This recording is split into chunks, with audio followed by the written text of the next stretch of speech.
evening. Following the revelations from my friend Dean, I also want to mention that it's about my roots. So I don't need a DNA analysis because I know for sure I'm a 50-50 split. A child of two nations that had the word genocide embedded in our genes. My mother has roots, Armenian roots from Karabakh, and my father was Ashkenazi Jew. So that's why what's happening now, it's somehow it's a call of nature.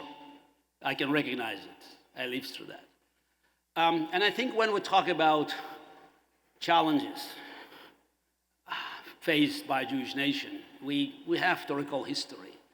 And I have to say that our enemies are also looking for history to take revenge on us. The attack, the horrible attack, despicable crimes committed on October 7, that was the 50th anniversary of Yom Kippur War.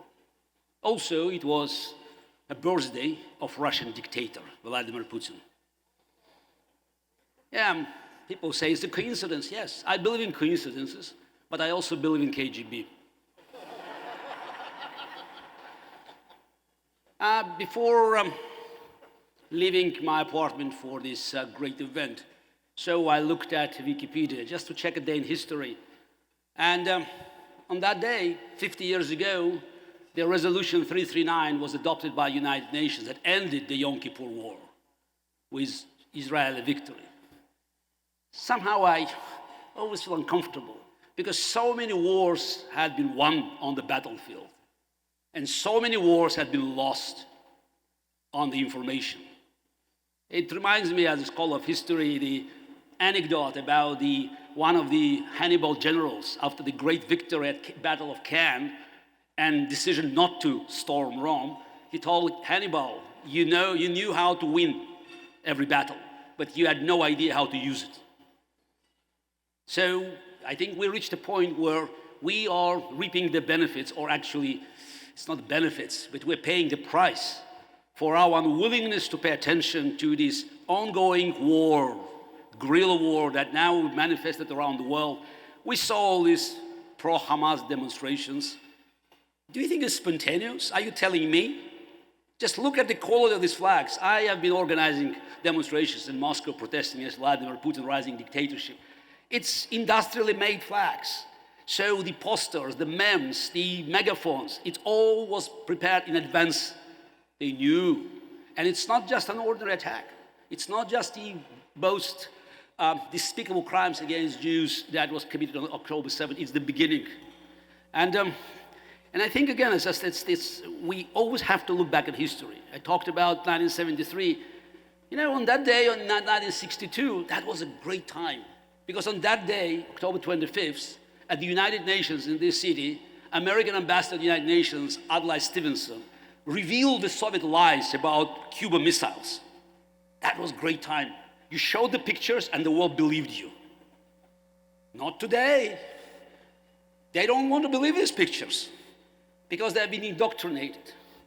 And again, today I have a great honor of introducing the man who lived through this history and connected so many elements of this history. Because, that was mentioned. We just talked about anti-Semitism now finding new form of anti-Zionism, anti-Israeli propaganda.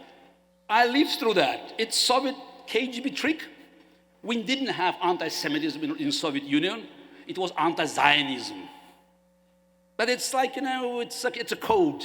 We all knew what it meant.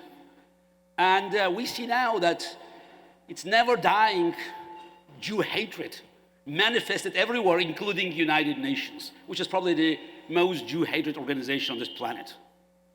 Ironically, it's in New York.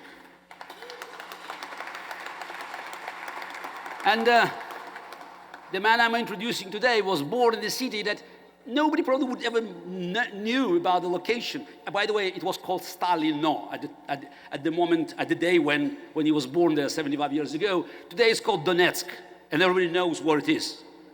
Because it's where the border of the free world is coming through now, from River Dnieper all the way to River Jordan. It's a front line of freedom. And it goes all the way east to the Chinese Strait. It's a war of freedom and democracy against tyranny and dictatorships. And Israel had been fighting this war for a long time.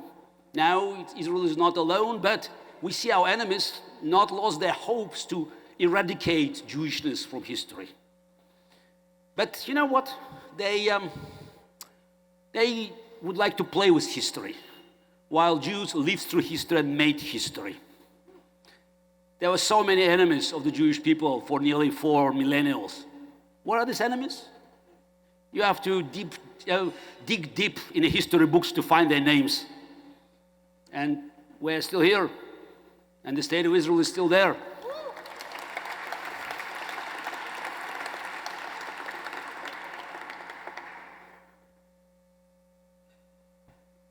Nazi Germany wanted to solve, quote-unquote, Jewish problem.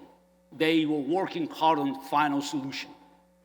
It was greatest tragedy of all, but it ended up with the creation of the State of Israel. Today, the Nazis of modern times, they want to have their final solution.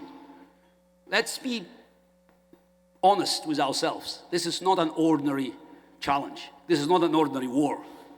They believe that it's a time to have the decisive blow to Jewry around the world and heart of Jewishness, the state of Israel.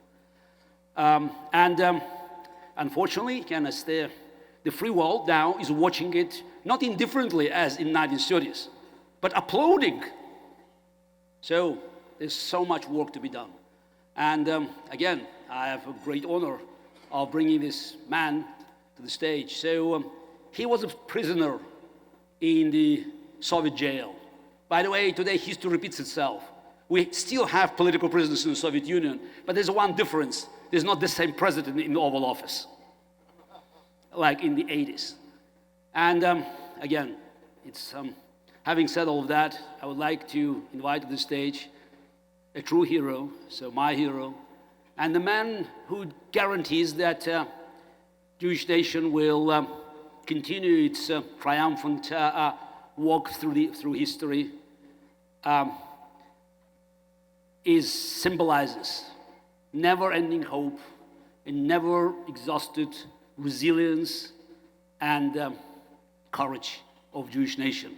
And I think I can end my short remarks saying, Sheni Masada lo tipol. Masada shall not fall again. Natan Sharansky.